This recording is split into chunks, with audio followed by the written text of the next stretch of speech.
Hello बच्चों, आज हम गुडविल चैप्टर की कुछ इलस्ट्रेशन देखने वाले हैं। देखते हैं ये इलस्ट्रेशन हमसे क्या पूछता है। तो बच्चों, सबसे पहले इलस्ट्रेशन में हमें बता रखा है कि एक फर्म है, वो एवरेज प्रॉफिट कमाती है 75,000 रुपीज़ का, जिसमें इंक्लूड है under valuation of stock of ₹5,000 on average basis. मतलब इन्होंने जो स्टॉक की वैल्यू है वो कम दिखा रखी है 5,000 से। वो वैल्यू जो कम है 5,000 से, वो 75,000 में ही इंक्लूड है। ठीक है बच्चों, आगे हमें बता रखा है कि फर्म ने इतना कैपिटल लगा रखा है बिजनेस में 7 लाख रुपीस का, और नॉर्मल रेट ऑफ रिटर्न दे रखा है 7% रिटर्न मिलता है। हमें गुडविल की वैल्यू निकालनी है on the basis of 5 times the super profit. मतलब जो भी सुपर प्रॉफिट आएगा उसका 5 टाइम्स, मतलब मल्टीप्लाई बाय में 5। ठीक है बच्चों, सबसे पहले एवरेज प्रॉफिट निकाल लेते हैं। एवरेज प्रॉफिट बच्चों में दे रखा है, बट इसमें हमें एक चीज बोली हुई है कि अंडर वैल्यूएशन ऑफ स्टॉक है। अब बच्चों, अंडर वैल्यूएशन ऑफ स्टॉक समझते हैं सबसे पहले क्या होता है।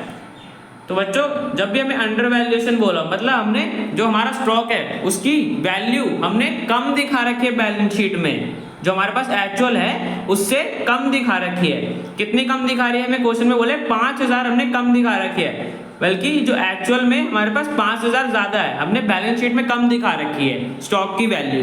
तो बच्चों समझो, अगर हमने स्टॉक की वैल्यू कम दिखा रखी है तो बच्चों उससे क्या होगा, हमारा नेट प्रॉफिट कम हो जाएगा। जो हमारे पास एक्चुअल वैल्यू अगर हम उसे दिखाएंगे तो हमारा प्रॉफिट बढ़ जाएगा ना। अब यहाँ पे हमने कम दिखा रखा है, अंडर वैल्यूड है, कम वैल्यू दिखा रखी है स्टॉक की, तो उससे क्या होगा, हमारा प्रॉफिट घट जाएगा। तो हमें एक्चुअल एवरेज प्रॉफिट निकालने के लिए हमें इसे प्लस करना पड़ेगा, बिकॉज अंडर वैल्यूएशन से क्या हो रहा है, स्टॉक हमारे जो प्रॉफिट की वैल्यू है वो कम हो रही है, बट हमें तो एक्चुअल एवरेज प्रॉफिट निकालना पड़ेगा। तो हम अंडर वैल्यूएशन ऑफ स्टॉक को प्लस कर देंगे 5,000, तो हमारे पास एक्चुअल एवरेज प्रॉफिट आ जाएगा 80,000। अब बच्चों, इसी में ये अंडर वैल्यूएशन का अमाउंट इंक्लूड था। अब देखो, जब हमने अंडर वैल्यूएशन ऐड करा तो ये प्रॉफिट का अमाउंट बढ़ गया ना, इसलिए हमने, बिकॉज बढ़ इसलिए गया क्योंकि स्टॉक हमने पहले कम वैल्यू पे दिखा रहा था। ठीक है बच्चों, तुम्हारे पास अब एक्चुअल एवरेज प्रॉफिट आ गया। हम नॉर्मल प्रॉफिट निकाल लेते हैं, फिर सुपर प्रॉफिट निकाल लेंगे। तो नॉर्मल प्रॉफिट हमारा फॉर्मूला क्या होता है, कैपिटल एम्प्लॉयड मल्टीप्लाई बाय में normal rate of return by में 100। ठीक है बच्चों, तो कैपिटल एम्प्लॉयड 7 लाख दे रखा है, नॉर्मल रेट ऑफ रिटर्न 7% है। तो बच्चों मल्टीप्लाई करेंगे 7 लाख मल्टीप्लाई 7 बाय में 100, तो हमारे पास नॉर्मल प्रॉफिट आ जाएगा 49,000 रुपीज का। ठीक है बच्चों, एक्चुअल हमें पता चल गया, नॉर्मल भी पता चल गया, तो हम इजीली सुपर प्रॉफिट भी निकाल सकते हैं। तो सुपर प्रॉफिट हमारा निकलता है average profit minus normal profit. ठीक है, तो एवरेज हमारा 80,000 का था, नॉर्मल 49,000 का था, तो माइनस करा तो हमारे पास सुपर प्रॉफिट की वैल्यू आ गई 31,000। ठीक है बच्चों, अब हमें सुपर प्रॉफिट की वैल्यू पता चल गई, तो हम गुडविल की वैल्यू निकाल सकते हैं। हमें क्या बोला था क्वेश्चन में, 5 टाइम्स, मतलब 5 से मल्टीप्लाई करना सुपर प्रॉफिट को, तो हमारे पास गुडविल की वैल्यू आ जाएगी। तो गुडविल था हमारा, कैसे निकलेगा, 31,000 का सुपर प्रॉफिट था, उसको 5 से मल्टीप्लाई कर दिया, तो हमारे पास आगे वैल्यू गुडविल की 1,55,000। ठीक है बच्चों, तो गुडविल की वैल्यू आ गई। तो ये हमारा क्वेश्चन कंप्लीट हो गया। चलते हैं नेक्स्ट क्वेश्चन पे। तो बच्चों, ये हमारा नेक्स्ट क्वेश्चन, इसमें भी हमें बता रखा है कि एक फर्म एवरेज प्रॉफिट कमाती है 2,50,000 रुपीज का, जिसमें over valuation of stock include है। पिछली बार बच्चों अंडर वैल्यूएशन था, इस बार ओवर वैल्यूएशन इंक्लूड है। ओवर वैल्यूएशन का मतलब बच्चों, हमने स्टॉक ज्यादा वैल्यू का दिखा रखा है, अंडर में कम दिखा रखा होता है। इस बार हमने बैलेंस शीट में स्टॉक की वैल्यू बढ़ा के दिखा रखी है, मतलब ज्यादा दिखा रखी है। और कितनी ज्यादा दिखा रखी है, 10,000 रुपए ज्यादा दिखा रखी है। एक्चुअल जो है हमारे पास उससे 10,000 रुपए ज्यादा दिखा रखी है हमने स्टॉक की वैल्यू। ठीक है बच्चों, और हमें सेम बताया हुआ है कि कैपिटल लगाया हुआ है, फर्म ने इतना कैपिटल लगाया हुआ है बिजनेस में 14 लाख रुपीस का, नॉर्मल रेट ऑफ रिटर्न बता रखा है 15% है, रिटर्न मिलता है। और हमें गुडविल की वैल्यू निकालनी है 4 टाइम्स द सुपर प्रॉफिट, जो भी सुपर प्रॉफिट आएगा उसका 4 टाइम्स।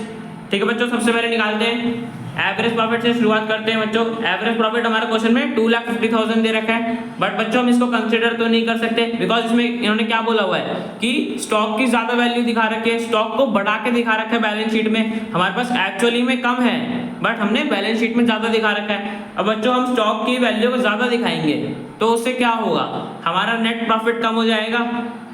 स्टॉक की वैल्यू को अगर हम अपनी बैलेंस शीट में ज़्यादा दिखाएंगे, बल्कि हमारे पास है कम, एक्चुअली में हमारे पास वैल्यू कम है, हम उसे बढ़ा के दिखा रहे हैं 10,000, तो उससे क्या होगा, हमारा जो प्रॉफिट का अमाउंट है वो घट जाएगा। ठीक है बच्चों, मतलब प्रॉफिट का अमाउंट हमारा बढ़ जाएगा, ओवर वैल्यूएशन हो गई तो हमारा प्रॉफिट का अमाउंट बढ़ जाएगा अगर हम स्टॉक की वैल्यू को बढ़ा के दिखाएंगे। ठीक है बच्चों, तो हमें over valuation of stock minus करना पड़ेगा, बिकॉज इससे क्या हो रहा है, हमारा प्रॉफिट ज्यादा दिख रहा है जबकि एक्चुअली में प्रॉफिट कम है। और ज्यादा किस लिए दिख रहा है, बिकॉज हमने स्टॉक की वैल्यू ज्यादा दिखा रखी है। तो हमें एक्चुअल एवरेज प्रॉफिट निकालने के लिए 2,50,000 में से 10,000 को माइनस कर देंगे तो हमारे पास जो एवरेज प्रॉफिट आ जाएगा जो एक्चुअली में है हमारे पास 2,40,000 का। ठीक है बच्चों, अब देखो हमारा प्रॉफिट 2,50,000 से घट के 2,40,000 पे आ गया। तो बच्चों 10,000 ज्यादा दिखा रहा था ना over valuation of stock, actually हमारा प्रॉफिट असली में 2,40,000 का था, बट ओवर वैल्यूएशन जो हमने स्टॉक की वैल्यू बढ़ा के दिखा रखी थी उसकी वजह से हमें प्रॉफिट भी ज्यादा दिख रहा था 2,50,000। ठीक है बच्चों, तो हमारे पास एक्चुअल एवरेज प्रॉफिट आ गया 2,40,000 का। नॉर्मल प्रॉफिट निकाल सकते हैं, कैपिटल एम्प्लॉयड दे रखा है 14 लाख रुपीस का, नॉर्मल रेट ऑफ रिटर्न 15% बता रखा है। तो बच्चों नॉर्मल प्रॉफिट का फॉर्मूला लगाया, capital employed multiply normal rate of return by में 100, तो 14 लाख मल्टीप्लाई 15 बाय में 100, तो बच्चों नॉर्मल प्रॉफिट आ जाएगा हमारे पास 2,10,000 रुपीज। अब बच्चों एवरेज प्रॉफिट पता चल गया, नॉर्मल प्रॉफिट पता चल गया, तो हम सुपर प्रॉफिट निकाल सकते हैं। तो हमने एवरेज प्रॉफिट में से नॉर्मल प्रॉफिट को माइनस कर दिया तो हमारे पास सुपर प्रॉफिट का अमाउंट आ गया 2,40,000 माइनस 2,10,000। तो बच्चों सुपर प्रॉफिट कितना आएगा, 30,000 आ जाएगा। ठीक है बच्चों, अब सुपर प्रॉफिट की वैल्यू पता चल गई तो हम इजीली गुडविल की वैल्यू निकाल सकते हैं। 4 टाइम बोला हुआ था, सुपर प्रॉफिट हमारा 30,000 है, उसको 4 टाइम करा मतलब मल्टीप्लाई करा 4 से, तो हमारे पास गुडविल की वैल्यू आ गई 1,20,000। ठीक है बच्चों, गुडविल की वैल्यू आ गई तो हमारा क्वेश्चन कंप्लीट हो गया। चलते हैं नेक्स्ट क्वेश्चन पे।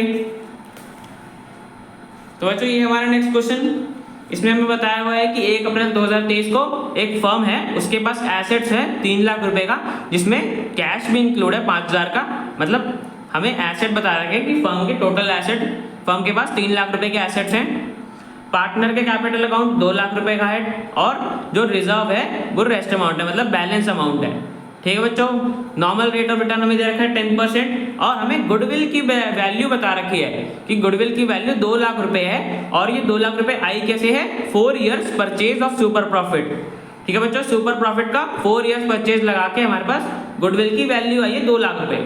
ठीक है बच्चों, हमें क्वेश्चन में बोला हमें एवरेज प्रॉफिट फाइंड करना है।